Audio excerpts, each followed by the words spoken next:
Hello there my RPG fans and welcome to another video. Today we're gonna talk about the artifacts that you can find in Outward, and I also included some very rare items that could be also considered as unique. Note, I will be talking about where and how you can find these items, and there are spoilers in this video, so be warned. Be sure to subscribe to the channel for more RPG content, and let's start this video.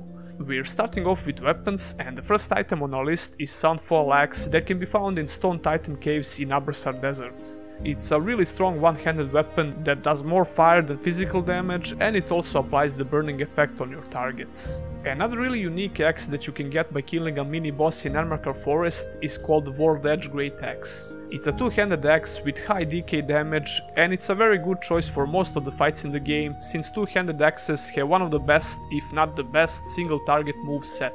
It's dropped by Toxic High Lord east of Giant Hive behind an extremely large tree. The next weapon on our list is Mertens Fire Poker. And since there is a whole set with the same name, I'm going to include all of these items in one take to save some time. This weapon is a one-handed mace that can be found inside a dungeon called Tree Husk in Ermakar Forest. The cosmetic 3-piece bone set can be found in Cherzo, and I actually got a video guide dedicated to this set that you can check out here. Another mace on our list is Crown Mace. It can be obtained by killing a unique Wendigo monster in Face of the Ancient Dungeon close to Berg in Ermakar Forest. It does quite a bit of frost damage and some physical as well. This mace have whopping 50 impact damage, which is higher impact damage that you can find on most two-handed swords, making this a really good choice if you want to keep your enemies staggered after a few hits. The last mace on our list is called Pillar Great Hammer. It can be obtained in Spire of Light in Hollowed Marsh. A really slow but powerful two-handed weapon that deals pure physical damage. If you can't guess already, it's probably a reference to the boss Smog from Dark Souls 1.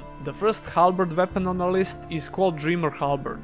It can be acquired as a reward from the Immaculate in the final area where you met him, but only if you refuse to take any gear from him in your last encounters. Dreamer Halberd is described as a great endgame weapon with high arterial damage and decent speed. Another halberd on the list is called Trice Row Halberd. One of the few, if not the only weapon in the game that deals no physical damage at all, instead it deals the same amount of frost and fire damage. It can be found in Cabal of the Winds Temple in Ermakar Forest. It has some really nice aesthetics. The first staff on our list is called Compass Wood Staff that can be acquired by killing Guardian of the Compass in Abrasar Desert.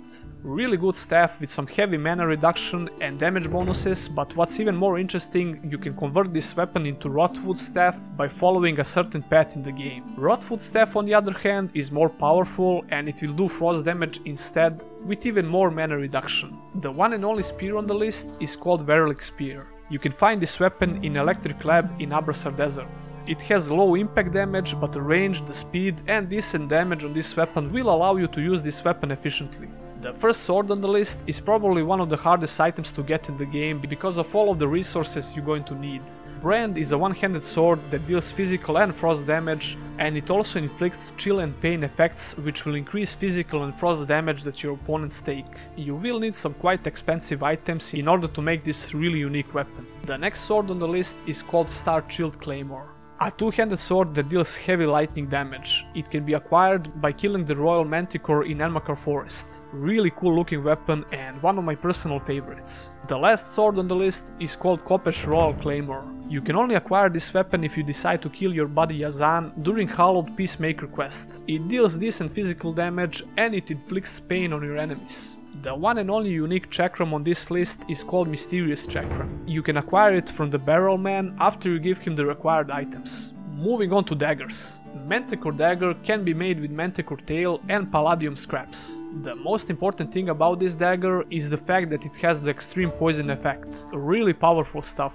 The next dagger on the list is Zorn's Glowstone Dagger. It can be found in Hollowed Marsh on the northwest island inside a hollowed tree. This dagger emits light and deals physical damage with some extra lightning damage as well. Last dagger on the list is called Red Lady's Dagger. One more unique item that can be obtained in Face of the Ancient Dungeon. It's hands down my favorite dagger to use, not only because of the looks, but it also deals quite a bit of fire and physical damage with highest impact damage that you'll find on a dagger. Chimera Pistol is also one of the unique weapons in the game that was unobtainable before the experimental patch. According to one of the devs, the drop rate was bugged, so that means that it can be acquirable now, but to my knowledge we still don't know how. If you have more info on this weapon, be sure to leave a comment down below.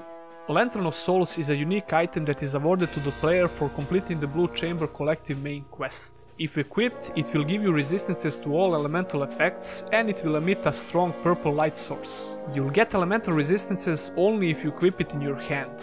It's acquirable after you complete the Blue Chamber Collective quest line. The one and only unique lexicon that you can get in Outward is called Light Mender's Lexicon. It can be found in Voltec Hatchery and it gives you nice mana reduction. Moving on to shields, the first unique shield on the list is called Fabulous Palladium Shield. It's obtainable in Hallowed Marsh dungeon called Under Island. It has really high stability and unique aesthetics. The next unique shield on the list is called Ornate Bone Shield. You can find this item in Necropolis inside Berg, but you'll have to be the member of Blue Chamber Collective faction.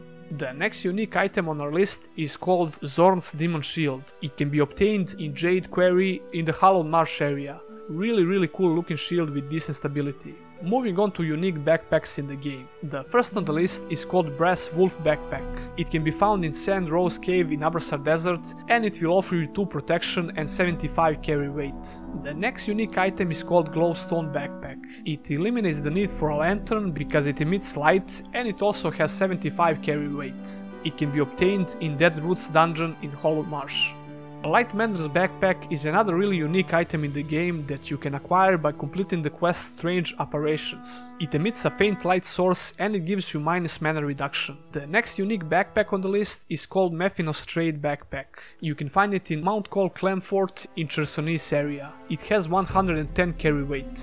The last backpack on the list is called Zorn's Hunting Backpack and it will give you stamina reduction stat and 85 carry weight.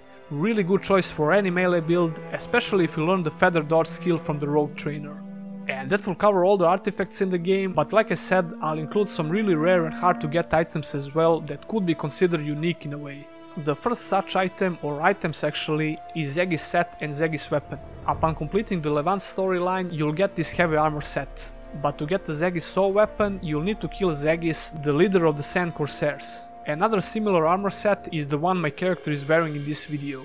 Candleplate armor set is acquirable after you complete a portion of the Holy Mission faction quest line. Really good protection with some nice resistances on this set, not to mention the unique candle aesthetics. The next armor set on the list is Gold Lich set. It's obtained by killing the Light Mender boss in Spire of Light. Jade Latrobe Set is another unique set that you can find in this game by killing the boss called Plague Doctor.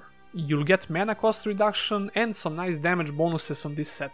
Pearlescent Meal is a chest item that is dropped by Luke of Pearlescent in the ruins of Old Levant. Another one piece of unique armor is this Pearbird mask. It's a really rare drop in Chersonese area and it can only be dropped from Pearbirds obviously. It gives you a whopping 20% movement speed. That should cover all the artifacts and unique items in this game. If I missed something, and I probably did, please leave a comment down below. Press the thumbs up button and be sure to subscribe for more RPG content. I have to give special thanks to my patrons for supporting this channel in the long run. Love ya! And if you as well want to become a patron, you can do that by following the links in the description. I'll see ya in the next one.